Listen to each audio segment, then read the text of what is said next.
Here's the similarity. Who cares? Sometimes we're all going to be ebbing and flowing with our fitness, right? Like partners, one's getting fit and the other's like working and then it switches. But what doesn't ever change is you guys are a power couple and it's beautiful. And it is evident in the way that you are raising your kids. So you went through an IVF journey for both of your kids, as did I. And I know you've been very vocal about that. So I would imagine that was a moment that brought a great sense of gratitude into your life because you were able to make family happen. Yeah. I mean, it was something that was super dark at the time. I mean, I just assumed we would have sex and get pregnant and it was not working. And this went on for a year and we just assumed that it was a me thing. And eventually he had his sperm checked and, really like simple thing to go do. I don't know why no one suggested that he go do this sooner. And his results were really not great. And we couldn't process what it meant. We were immediately like Googling like motility, morphology, the volume, the what? We did the exact same thing. All like George is over there raising his hand. Crappy numbers. And we were like, oh my God, so we can't have kids. We're not going to have kids. What are we going to do? So I spiraled, but I did the best thing I knew how to do, which is like do the research, find the doctor. And we found this really wonderful doctor, Dr. Reichman, and he's amazing at Weill Cornell. And I love him so much. And he was like, you got to do IVF. And so we did IVF and it was really tough. I mean, this was a year at another place where we also did some IUIs and it was very depressing. And it was a terrible strain on our marriage. We've been married for like 2 years. We had conversations about maybe we'll divorce.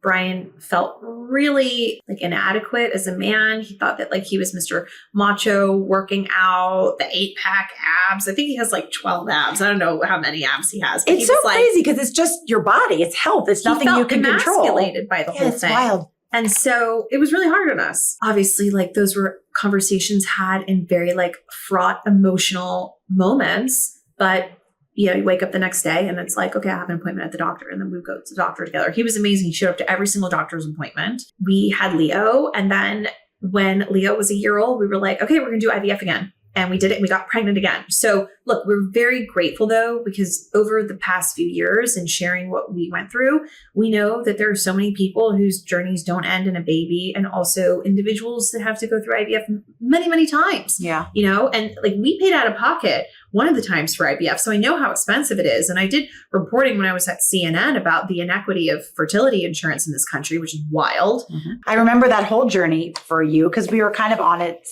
around the same years. But what I have gratitude for is science. I thought IVF was a death sentence. It was the end. It's not going to work. This is the last stop on the train. There's no other options for me. I personally wanted, biological child. Doesn't mean I wouldn't have adopted. Doesn't mean that I wouldn't have done donor sperm or donor egg. But like, there's nothing wrong with also wanting a biological child. And, wanting and getting are two different things. IVF was wonderful for us because it got us to where we really wanted to go. So I'm so grateful for the doctors. I mean, like countless tears, it was such a tough time. We kept it a secret. We didn't tell anybody that we were going through IVF the first time. And then when we got pregnant with Luke on Christmas Day, I decided to share on social media, I went through IVF and it is not all rainbows and it's tough. And next thing you know, People Magazine's like writing an article about it. I'm like, oh my gosh. And then people are like, can you come on our podcast and talk about it? And can you come speak here? And then I got like an award from Resolve, the National Infertility Organization. I started like not doing advocacy work, but like doing things with the organization. And I mean, the journey has been wild where it's taken me. And all from just sharing on Instagram that one time. And then Brian sharing his story about having issues with his sperm. Mm-hmm. And, he ended up like doing a fundraiser and raising like over 80 grand for couples at Cornell or individuals at Cornell to do IVF. I mean, like, it's been like a journey that we never thought that we would be on, but like we have gratitude. We are grateful for this like tribe that we're in now, right? It's like the tribe we didn't ever know we were going to be in and that we didn't want to be in. Now we're in it and we're so happy we're in it. Because you made your mess your message. So now you have this beautiful family. You're living in the suburbs. You have this amazing job. You have this beautiful husband and dream life. And one night you put the fireplace out and put your kids to bed. That one, January 2020, worst year ever, right? For so many people, although there were like moments of like beauty in the pandemic for some people, but obviously like a very dark year for many of us. Who knew that my 2020 that I thought was so bad was going to be everybody's bad 2020? No idea what was going to happen, but it was January 2020 and Luke was 6 months old. Leo was like 2.5.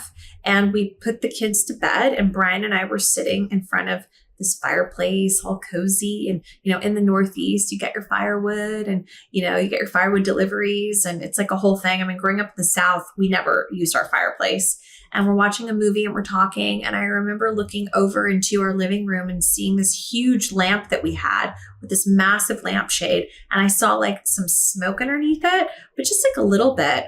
And I didn't think anything of it. I just thought like, oh my gosh, you know, my house is so old.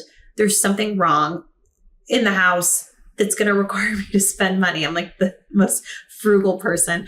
And, you know, a lot of houses in Westchester are old, you know, they have problems. And like, we had spent a ton of money, like all of our savings, like renovating this house. And, you know, I told Brian and Brian's like, open some windows. You know, he opened the front door and we're like standing there, but we weren't really worried. And then I went upstairs to check on the kids, but I didn't open their rooms. I didn't open their doors because they're sleeping. And when you put babies to bed, you don't want to wake them up within an hour because then they'll never go back to bed. It's so hard to get your kids to sleep. Everything seemed fine, but it like kind of smelled a little funny. But I came back downstairs and then I just said to Brian a few minutes later, was like, I don't know, why don't you go upstairs and check? Because I don't know, I think everything's fine, but it kind of smelled a little funny. And so he went upstairs and he says that he heard one of the children coughing. And so I had said, go check on the baby's room. He went into our 2-year-old's room. And so he switched the light on and he called out for me. And he's like, come upstairs, come upstairs. And the room was like not thick, but like there was smoke all over the room. It was like, you know, someone was having a campfire in the room, right? I mean, like you could still see, but there was like smoke everywhere. We're like, what the heck is this? This is crazy. But I didn't think that there was a fire. I just thought something was wrong with the fireplace. And so we open his windows, we take him downstairs, we leave the baby sleeping. And I call Brian's brother, who is this home inspector. And now he's like showing HGTV, his whole thing, Joe Massa, Home Inspector Joe. And I call him and he's like, you got to get out of the house. You got to call the fire department. I bet you have a fire behind the walls. And I'm like, you're crazy. And our smoke detectors haven't gone off. And I will call the fire department, but I think you're totally wrong, but I will call the fire department. So I called the fire department. I was like, please come, but please turn your sirens off. This is no big deal. You're going to be in, you're going to be out. I just need somebody to show me how to like, what to do with the fire. Do I like pour water on it? Like, how do you put it out? It's not a gas fireplace. And they were like, okay, well, we'll come, but the ambulance has to come too. And we can't turn the sirens off. I'm like, all the neighbors are going to wake up. This is so annoying. And it's like almost 9 o'clock at night. It's not too late, but it's January. So it's like pitch black outside. So it looks like it's like midnight. And basically the fire department came. We ended up having to wake up the baby, and the fire department was looking around with these like heat seeking detector devices that they scan the walls to see if there's heat behind the walls. I didn't know this was happening. I was in the basement, which we had turned into a playroom. I had just spent all my savings on this basement, and we were sitting in the basement and they screamed out like, you got to get out. And one of the firemen came down, or 2 of them, and they said, you got to leave. And I was like barefoot. Lukey's in his little sleep sack.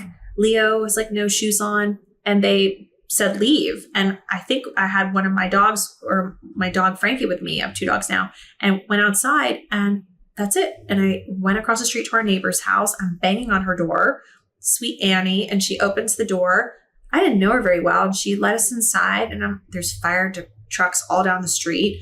Called my in-laws, woke up my mom, and Brian came over like 15 minutes later, and he's like, the house is gone. The house is gone. I'm like, I'm looking at the house. The house isn't gone. He's crying.